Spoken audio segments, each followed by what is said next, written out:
من شرور أعمالنا من يهده الله فلا مضل له ومن يضلل فلا هادي له أشهد أن لا إله إلا الله وحده لا شريك له وأشهد أن محمدا عبده ورسوله ولا نبي بعده اللهم صل وسلم على نبينا محمد في الأولين والآخرين اللهم صل وسلم على نبينا محمد في كل وقت وحين اللهم صل وسلم على نبينا محمد في الملائكة الأعلى إلى يوم الدين قال ربي اشرح لي صدري ويسر لي أمري واحلل عقدة من لساني يفقهوا قولي وقل ربي أنزلني منزلا مباركا وأنت خير المنزلين لا إله إلا أنت سبحانك إنا كنا من الظالمين. Alhamdulillah, ayah bunda bang kakak semua, bersyukur kita kepada Allah Subhanahu wa taala. Hari ini Allah masih kemudian beri kita kesempatan untuk memulai lagi apa yang sudah kita mulai dalam hal-hal kebaikan, ya kesempatan untuk kita menambah amal soleh kita dan memperbaiki setiap amalan-amalan salah kita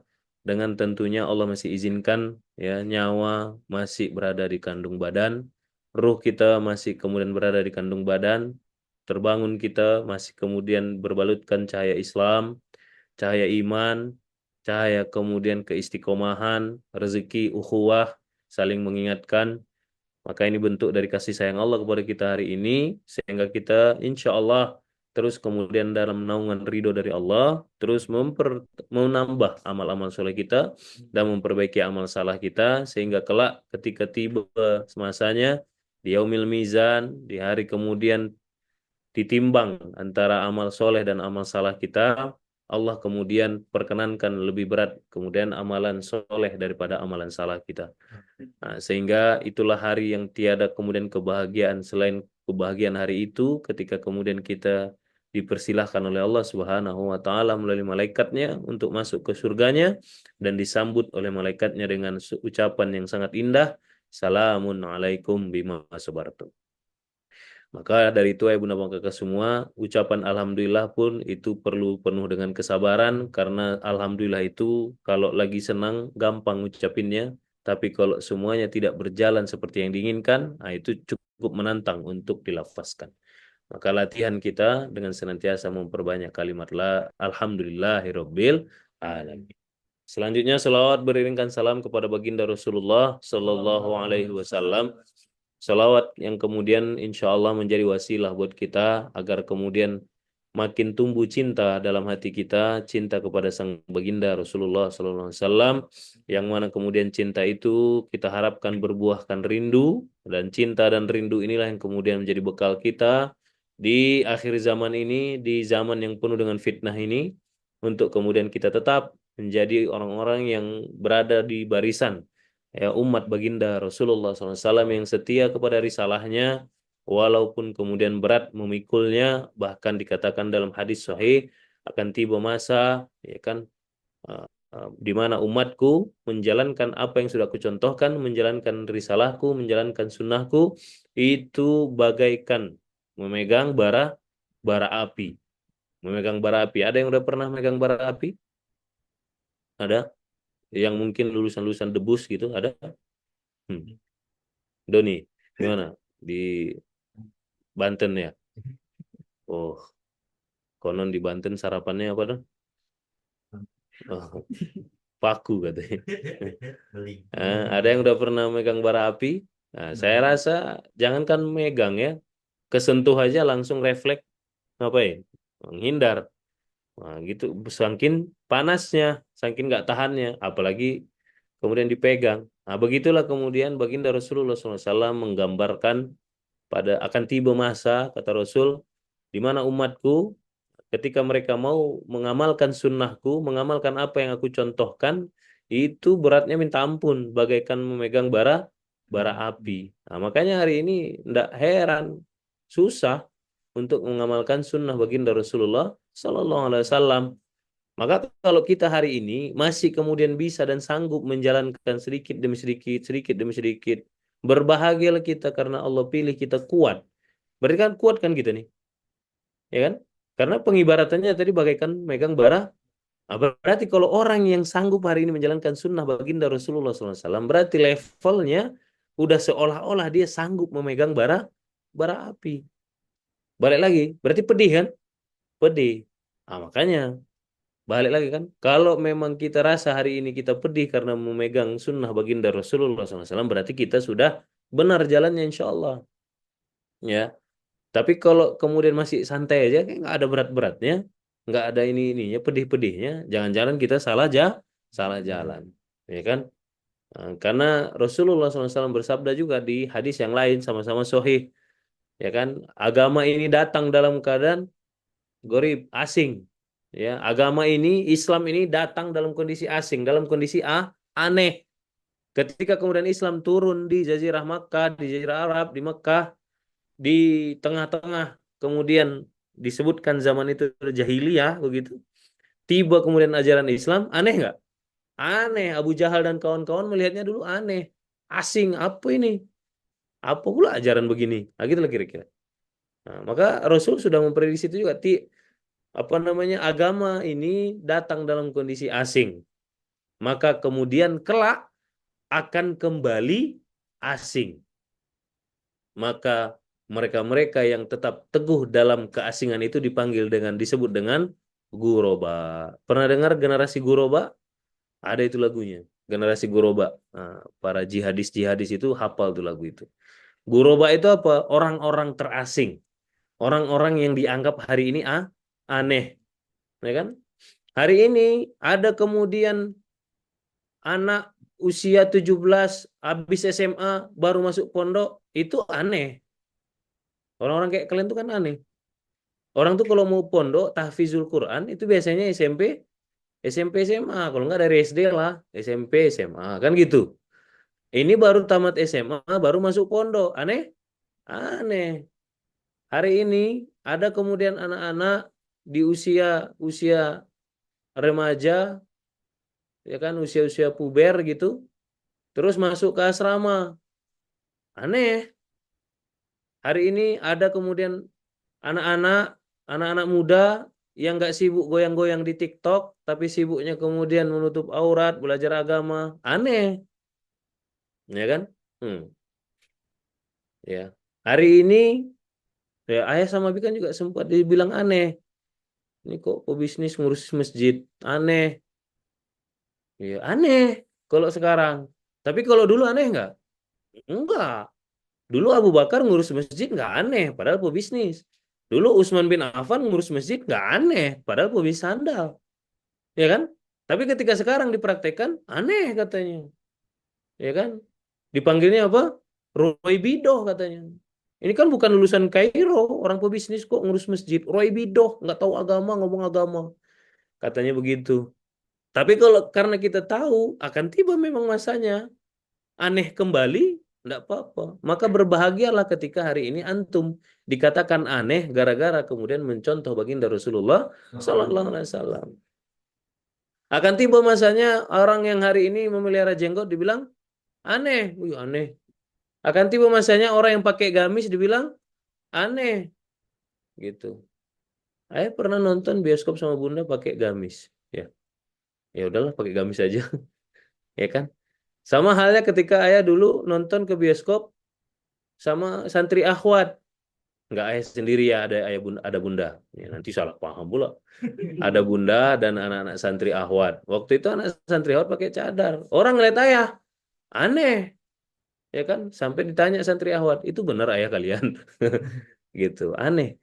Maka jadilah, banggalah dengan menjadi orang-orang aneh. Ketika kemudian di luaran sana, anak-anak usia 17 sampai 20 tahun, jam 9, jam 10 malam nongkrongnya di kafe, di coffee shop, sementara antum nongkrongnya di masjid, ikut KBM, kegiatan belajar mengajar, murojaah, maka akan disebut sama teman-teman antum orang aneh. Aneh lu, nggak asik lu, nggak gaul lu, kuper lu, kurang pergaulan, kudet lu, jauh-jauh. Nah begitu.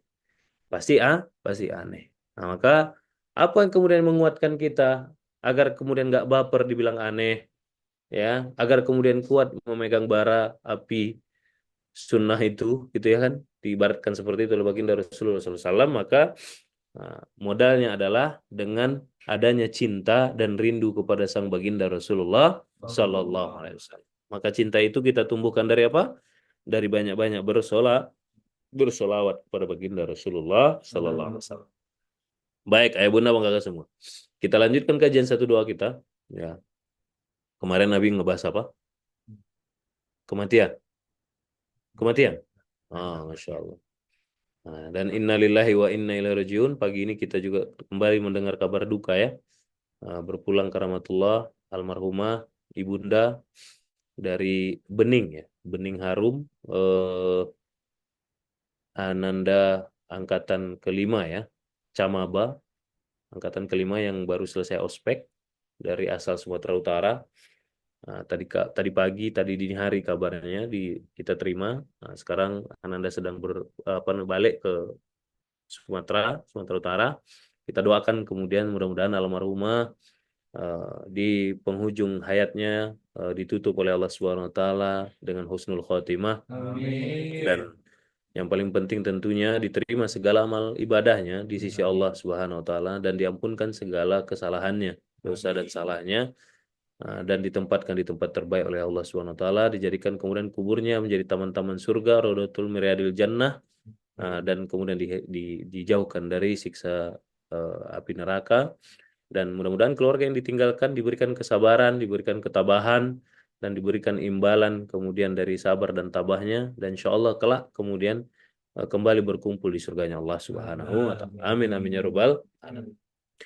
Baik Ananda semuanya, ayah bunda bang kakak, kajian satu doa ini kemarin Abi Andika membahas tentang kematian. Maka saya coba lanjutkan temanya, tapi tidak tentang kematiannya itu yang saya bahas, tapi kemudian bagaimana seharusnya kita motivasi apa yang seharusnya kita jalankan menjalani usia yang diberikan oleh Allah Subhanahu Wa Taala kepada kita yang kita nggak tahu berapa dan sampai kapan batasannya, ya kan? Ada yang tahu di sini sampai kapan hidup? Nggak tahu kan? Kita nggak tahu sampai kapan. Apa berapa tahun kita dikasih Allah kita nggak tahu. Bisa jadi sisa sehari, bisa jadi sisa setahun, bisa jadi sisa semenit, ya kan? Nah, tapi tentunya berapapun usia itu yang kita harapkan adalah husnul khotimah. Maka biar husnul khotimah, bagaimana kemudian kita menjalankan kehidupan itu? Apa sih niat yang harus kita pakai gitu? Kalau kita lihat, saya ayah coba mengambil hikmah dari beberapa hari kegiatan yang ayah lalui di Lampung begitu ya. Bagaimana kemudian ayah bertemu dengan sosok kalau dari sisi dunia, masya Allah, Allah titipkan begitu banyak kehidupan, kekayaan, ya. Begitu banyak Allah titipkan kekayaan kepada sosok ini ya, dua orang pasang suami istri ya, orang dermawan, mudah-mudahan Allah terima segala amalan mereka dan Allah istiqomahkan mereka dan insya Allah menjadi Umar dan Utsman dan juga Abdurrahman bin Auf zaman now begitu ya.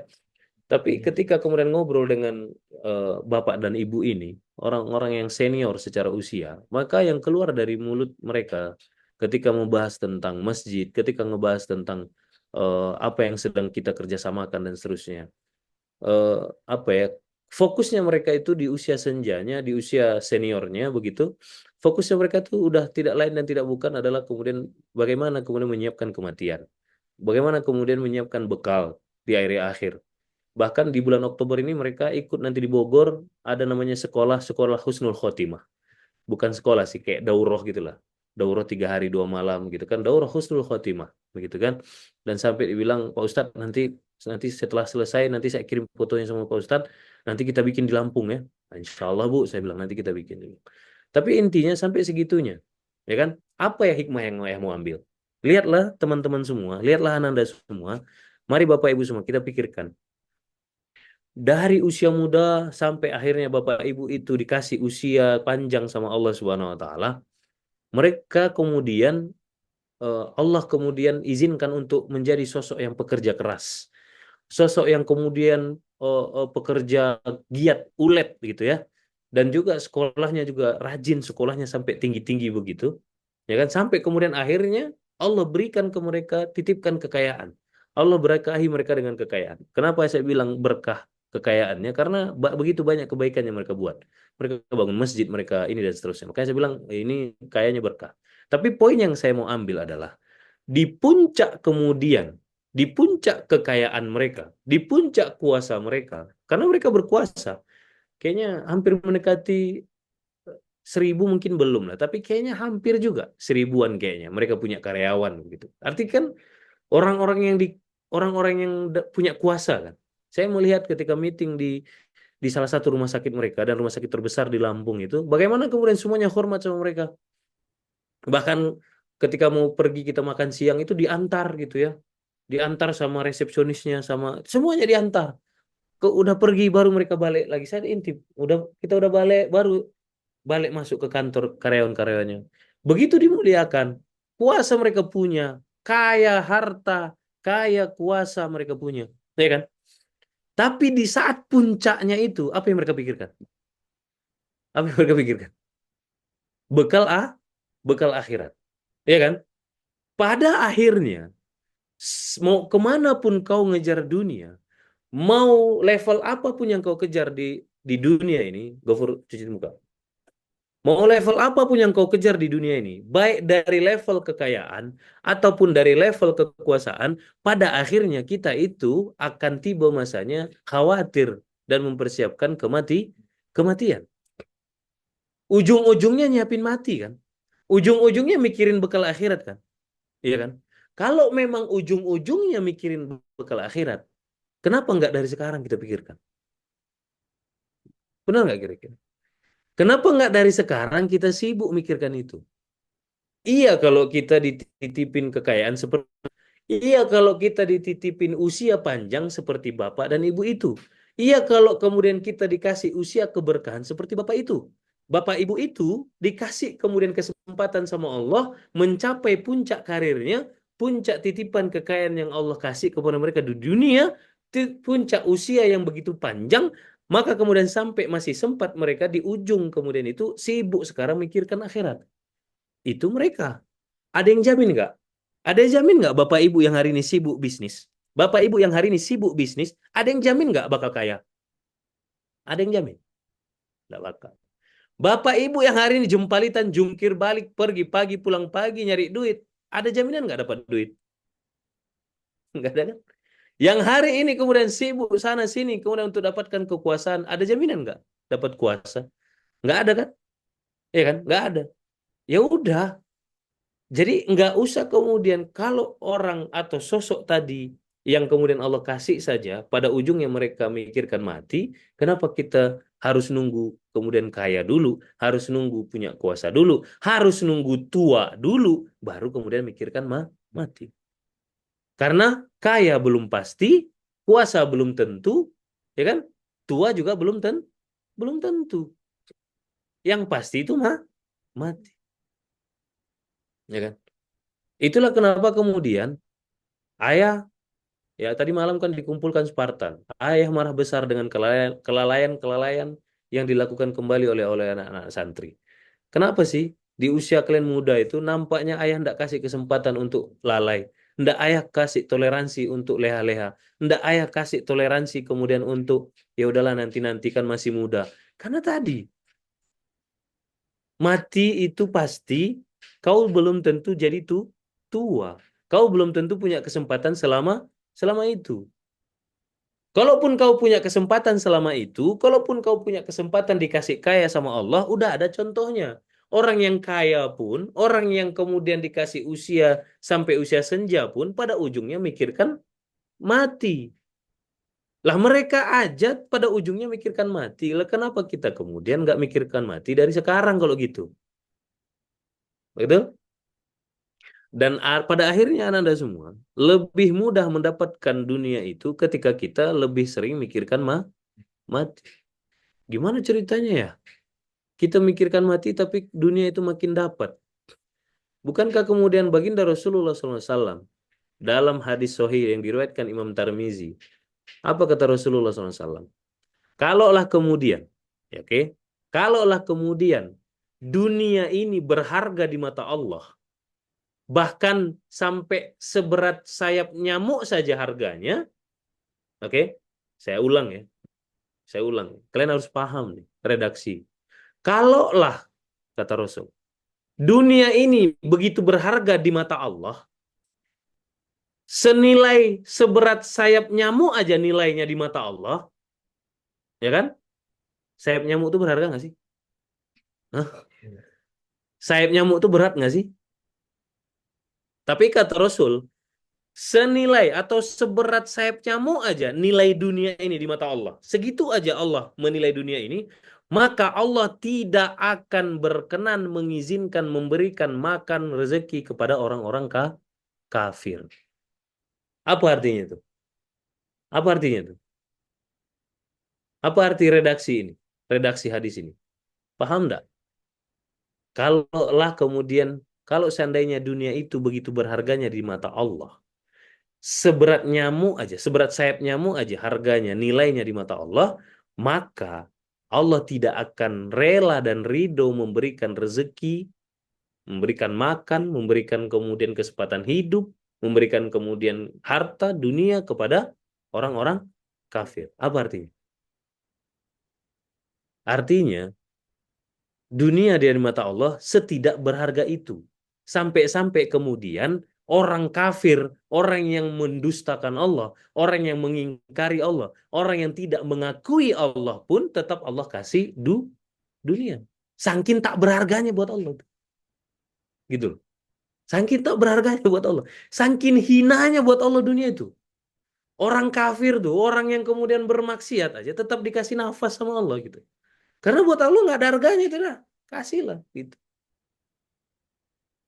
Karena kata Rasul, kalau sampai seberat sayap nyamuk aja nilai dunia itu di mata Allah, maka nggak akan Allah kasih, nggak akan Allah kasih bagi orang-orang kafir.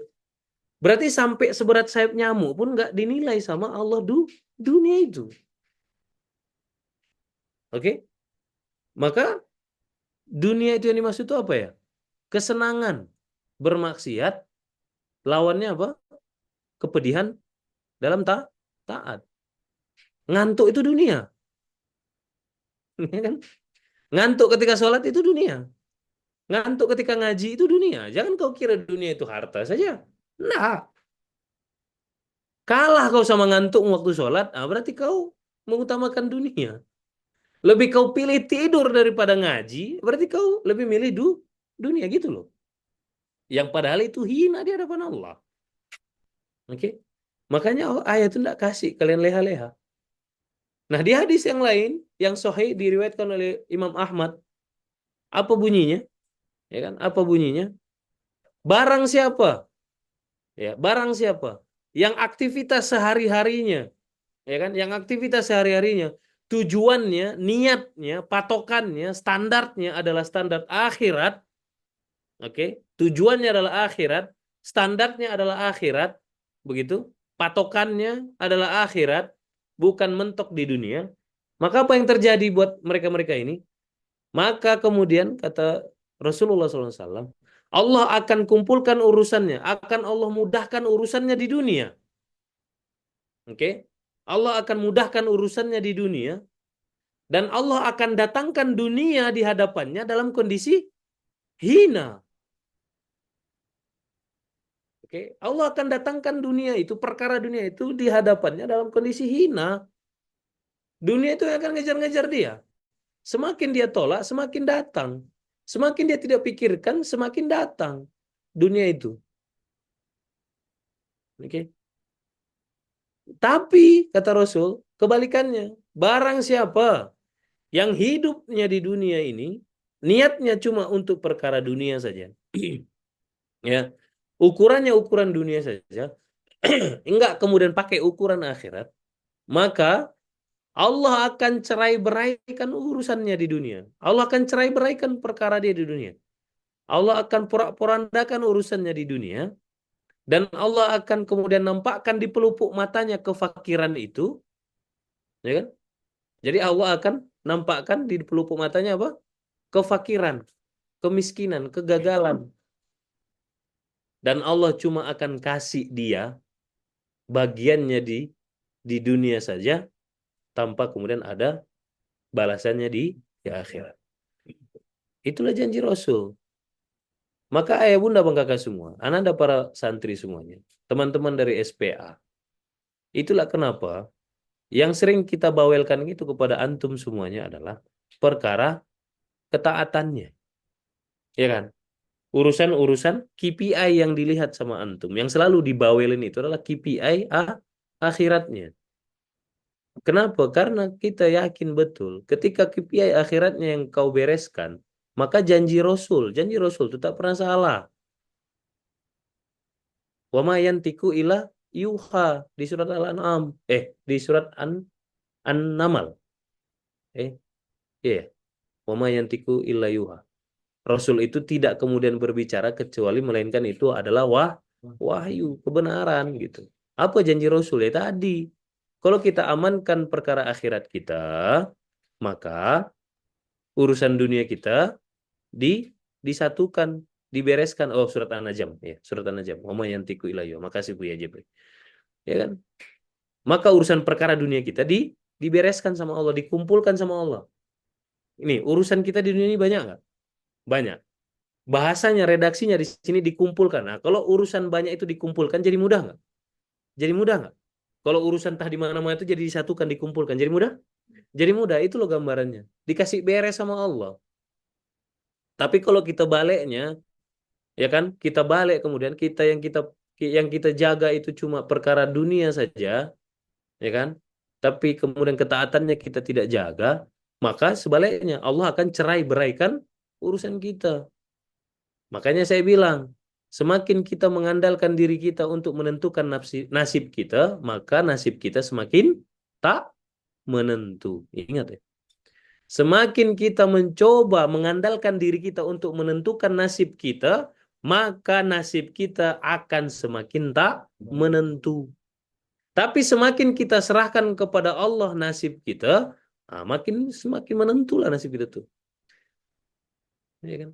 Semakin tak kita pikirkan urusan kita, kita serahkan kepada Allah, semakin Allah kemudian pikirkan urusan urusan kita.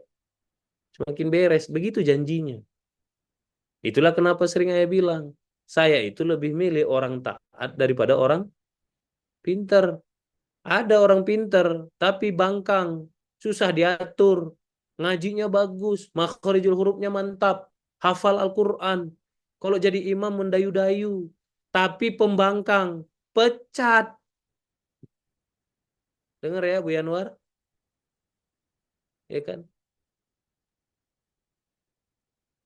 Ngajinya bagus, baca Qurannya bagus, hafal Quran pula, bersanad, tapi pembangkang, aturan dilanggar melulu, pecat. Kenapa? Karena lebih penting taat daripada pinter. Kenapa kira-kira? Pertolongan Allah itu turunnya kepada orang pintar atau kepada orang taat? Orang taat. Kalau pertolongan Allah itu turun kepada orang pintar, maka Hamanlah yang ditolong Allah. Karena pada masanya dikenal di masyarakat, Hamanlah kemudian yang pintar. Betul? Oh, kalau anaknya kaya ya, kaya dia, tapi pembangkang, pecat. Karena pertolongan Allah itu nggak turun kepada orang kaya. Kalau kemudian pertolongan Allah turun kepada orang kaya, maka korunlah yang ditolong sama Allah. Karena korun tuh jauh lebih kaya. Kaya enggak korun tuh? Orang di riwayatnya untuk bawa gembok harta dia, gembok gudang harta dia aja, itu 4 orang. Gemboknya itu. Coba. Lah, kalau kita gembok rumah aja, di kelingking aja bisa. Lah dia, gembok gudang hartanya yang bawa berapa? 4 orang algojo baru sanggup bawa gemboknya. Coba kebayang nggak itu berapa gede gudangnya dan berapa isinya itu? Gemboknya sebesar itu. Oke. Tapi dia punya kuasa ya. Dia punya link. Dia punya networking. Dia orangnya gaul ya. Di mana-mana ada temannya, di mana-mana ada kawannya. Tapi bangkang, pecat. Kenapa? Karena pertolongan Allah itu nggak datang kepada orang yang punya kuasa, nggak datang kepada orang yang gaul, yang temannya ada di mana-mana, networking, punya jejaring, nggak datang ke situ. Kalau pertolongan Allah itu datang turun kepada orang-orang yang punya kuasa, maka siapa yang ditolong? Fir'aun lah harusnya yang ditolong. Karena Fir'aun lah yang punya kuasa, Haman lah yang lebih cerdas. Korun lah yang punya harta. Tapi yang ditolong siapa? Mu Musa ternyata yang ditolong sama Allah. Dibandingkan Korun, lebih kaya Korun. Ya kan? Dibandingkan kekuasaan, lebih berkuasa Firaun dibanding Musa. Musa tuh yang diandalkannya apa? Bukan kekayaan, bukan kekuasaan, bukan juga kepintaran, tapi yang diandalkan oleh Musa apa? Ketaatan. Makanya lah kemudian Musa yang ditolong sama Allah. Makanya pertolongan Allah itu turunnya ke Musa. Nabi Musa tuh nggak tahu. Ketika kemudian dihadapkan kepada laut, nggak tahu bakal nanti ketika dilempar itu tongkat, bakal terbelah. Nggak tahu Nabi Musa tuh. Dan nggak masuk akal juga ketika tiba perintah dari Allah untuk apa? Melemparkan atau memukulkan tongkat ke laut. Itu nggak masuk akal. Kenapa? Karena waktu itu Nabi Musa minta tolong untuk apa? Minta tolong untuk diselamatkan dari kejaran pasukan Fir'aun. Harusnya jawaban dari Allah, kalau sesuai dengan logika kita manusia, jawabannya apa dari Allah? Berarti jawabannya dari Allah adalah turun apa kek? Turun pedang kek? Turun kemudian datang ribuan kuda, pasukan berkuda kek? Logika manusia harusnya itu solusi yang dikasih Allah. Karena yang diminta itu selamat dari pertempuran. Tapi memang pertolongan Allah itu nggak sesuai melulu dengan logika manusia. Nabi Musa minta tolong ya Allah, pasukan Firaun udah nampak tuh, udah datang, kami udah terjebak di hadapan kami, laut di belakang kami, Firaun dan pasukannya. Tolong ya Allah. Jawaban Allah apa perintah Allah? Pukulkan tongkatmu ke laut. Coba karena Nabi Musa taat, nggak kemudian ngomong, lah kok gitu? Ya Allah mau perang, kok gitu sih kok malah main-main, bercanda? Nggak gitu kata Nabi Musa. Kenapa? Karena Nabi Musa taat. Sami'na wa ta'na. Kok harus bangun pagi sih ya? Kok harus mandi sebelum tahajud sih ya? Nggak usah kau tanya. Lakuin aja. Kalau nggak sabar kemudian hatimu untuk terus bertanya, pergi kau. Ya, kenapa sih harus kajian 1 2 setiap pagi? Kan lebih enak tidur. Nggak usah kau tanya. Lakuin aja. Nggak sanggup kau kemudian untuk selalu bertanya-tanya, pergi kau. Kalau bahasa saya tuh nyah dari muka bumi. Gitu. Oke. Sama ini yang di Lampung nih. Yang masih bangkang-bangkang, SPA yang masih membangkang. Udah diingatkan saya Buya Anwar. Udah diingatkan sama Buya Panca. Iya doang tapi masih membangkang. Pergi jauh-jauh dari AMB. Tinggalkan AMB jauh-jauh. AMB nggak butuh orang-orang kayak gitu. AMB itu butuh orang yang taat. Kenapa? Karena kita Masjid Muslim Milenial itu butuh pertolongan Allah. Masjid Muslim Billionaire dalam usianya yang masih muda 3 tahun, alhamdulillah udah bisa kemudian berbuat banyak, memberikan banyak manfaat, berkembang pesat, alhamdulillah tabarakallah. Itu bukan karena kecerdasan Beben, bukan juga karena jagonya Abi Andika, bukan. Itu karena pertolongan Allah. Maka yang kami takutkan itu adalah diangkatnya pertolongan Allah. Kalau karena jagonya Beben, apalah Beben nih? Ini ayah jatuh kemarin main futsal sakit dada. Sampai sekarang masih sakit tuh. Nggak ada jago-jagonya. Udah diurut juga masih sakit gitu. Nggak ada jago-jagonya. Jadi ini bukan karena jagonya. Kita butuh pertolongan Allah. Makanya yang saya kumpulkan itu adalah manusia-manusia yang kemudian mau ditolong sama Allah. Makanya saya lebih milih orang yang taat daripada orang yang cerdas. Karena taatnya Nabi Musa nggak pakai a i u e o, nggak pakai haho haho, nggak pakai nanya-nanya, ya kan? Diperintahkan sama Allah, dijawab sama Allah permintaannya Nabi Musa, pukulkan tongkatmu Musa. Maka kata Nabi Musa, sami'na wa ta'na, dipukulkan, jeder. Nggak tahu Nabi Musa, nggak ada kisi-kisi dari Allah. Pukulkan tongkatmu nanti terbelah itu bisa kau lewat. Nanti setelah itu kau setelah lewat nanti Fir'aun akan ngikutin kau itu. Nah nanti mereka pas di tengah-tengah, ku tenggelamkan. Nggak begitu kata Allah. Nggak selengkap itu informasinya. Selengkap itu nggak? Enggak selengkap itu informasinya. Informasinya cuma satu, pukulkan tongkatmu. Udah itu doang. Terus nanti gimana ya Allah? Enggak gitu kata Nabi Musa, enggak gitu. Enggak gitu. Oke, Sabi nama Tuhan. Deng, tes, tebelah. Oh, tebelah nih. Baru jalan Musa jalan. Buru, buru, buru, buru.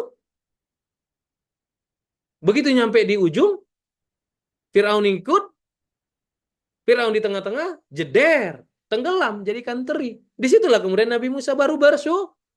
Alhamdulillah, ini loh maksudnya. Ya kan?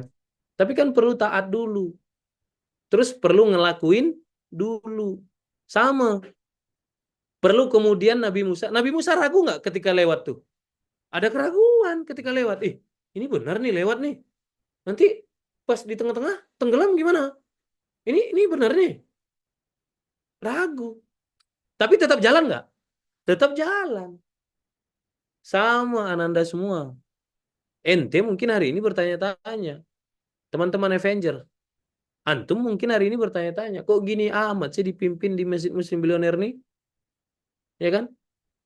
Bertanya-tanya mungkin. Ragu mungkin dengan aturan-aturan yang ditetapkan. Ragu mungkin dengan aturan-aturan yang diperintahkan. Disiplin-disiplin yang diamanahkan. Yang harus dikerjakan. Yang diwajibkan. Tapi yakinlah. Kalau kemudian itu antum melanjutkan. Kelak akan tiba masanya. Seperti Nabi Musa dan Bani Israel tadi. Kelak ketika mereka nyampe di penghujung di seberang lautan, lantas kemudian ketika mereka menyaksikan Fir'aun tenggelam, akhirnya mereka tahu artinya dan Alhamdulillah sama. Kalau kau taat, kelak tiba masanya, kau akhirnya bersyukur dalam hati. Alhamdulillah. Ini maksud ayah dulu ya, kenapa marah-marah sama kami kalau kami lalai. Oh ini loh maksud ayah ya, kenapa kemudian ayah tuh tidak mau kami kemudian lemah-lemah. Oh ini loh maksud ayah tuh ya, agar kami kemudian siap menghadapi kerasnya dunia. Oh ini loh maksud ayah tuh ya. Kelak tapi, bukan sekarang, nanti kau akan tahu. Sekarang udah, sami'na wa ta'na, kerjakan. Walaupun kadang-kadang nggak masuk logikamu. Gitu loh. Karena memang kadang-kadang ketaatan itu tidak cukup pakai logika manusia, harus ada logika iman. Nah, itulah logika imannya apa? Mengimani ati Allah wa atiur Rasul wa ulil amri minkum. Taatlah kepada Allah, kepada Rasul dan kepada pemimpin-pemimpinmu yang selama kemudian pemimpinmu itu masih memerintahkan sesuai dengan Allah dan Rasulnya. Nah, kalau ada perintah Allah yang nggak sesuai dengan perintah Allah dan Rasulnya, ya jangan kau taati. Tapi kalau masih sesuai, maka tak ada alasan kau tak taat. Dan sebagaimana tak ada alasan buat ayah untuk mempertahankan kau kalau kau masih bangkang. Begitulah kira-kira. Maka apa indikatornya? Di Masjid Muslim Bilioner itu kita senantiasa membiasakan indikatornya adalah indikator akhirat. Tidak cukup kemudian sekedar indikator dunia. Maka buat Avengers nih, khususnya yang baru-baru, apalagi yang di Lampung, jangan sekali-kali kau membandingkan kemudian gaya bekerja di Masjid Muslim Bilioner dengan di tempat lain. Pasti beda. Kalau di tempat lain indikatornya cuma indikator dunia, maka di Masjid Muslim Bilioner yang kita bangun budayanya adalah indikatornya indikator akhirat. Kalau di tempat lain nggak perlu kemudian absen tahajud kau gajian, maka di Masjid Muslim Bilioner penting tahajud itu baru kau gajian. Dan jangan kau banding-bandingkan. Emang beda, bos. Kalau kau sanggup jalani, tak sanggup kau. Saya bilang sama Buya Anwar, pecat. Maka Buya Anwar, di akhir Agustus saya akan ke sana lagi. Saya tak terima lagi curhat-curhatan dari Buya Anwar yang mencurhatkan orang-orang yang berulang-ulang dinasihati tapi kemudian tetap bangkang. Kalau masih itu dicurhatkan kepada saya, jangan-jangan nanti Buya Anwar pula yang saya pecat ya kan. Kan udah saya bilang, jangan dipertahankannya begitu-begitu. Ya kan, senyum ya kan. Karena buya-buya yang di Lampung nih terlalu lembut hatinya nih. Ya kan, nggak tegaan. Saya bilang, aduh, jangan. Ya kan, jangan. Nabi Yunus saja dulu dilemparkan juga ujungnya dari kapal tuh.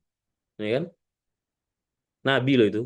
Ada nggak SPA di Lampung tuh yang Nabi statusnya? Nggak ada kan? Nah ya udah. Kalau bangkang-bangkang, habiskan gitu. Jangan dipelihara yang susah-susah diatur.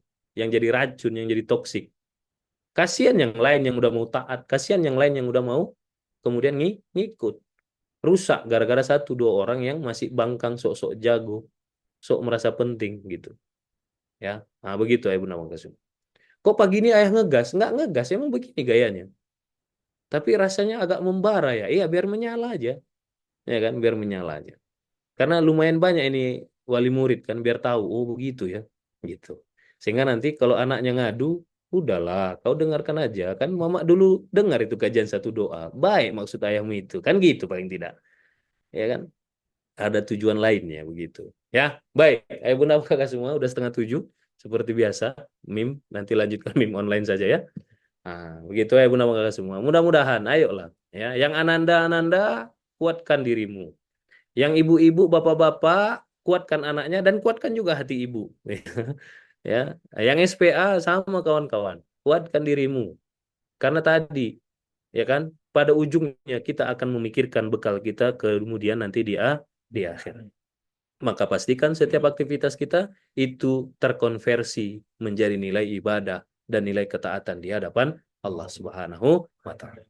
Yang baik datang dari Allah, yang salah pasti datang dari saya hamba yang doif. Mohon ampun kepada Allah, mohon maaf kepada antum semua. Mudah-mudahan Allah mampukan kita untuk mengikuti, melaksanakan apa yang sudah kita cita-citakan, apa yang sudah kita niatkan, dan Allah jadikan kita orang-orang yang istiqomah sampai husnul khotimah. Alhamdulillahirabbil alamin. Rabbana taqabbal minna innaka antas samiul alim. Subhanakallahumma bihamdika asyhadu an la ilaha illa anta astaghfiruka wa atubu ilaik. Saya tutup, tidak kembalikan lagi kepada MC. Assalamualaikum warahmatullahi wabarakatuh. Waalaikumsalam warahmatullahi wabarakatuh. Assalamualaikum warahmatullahi wabarakatuh.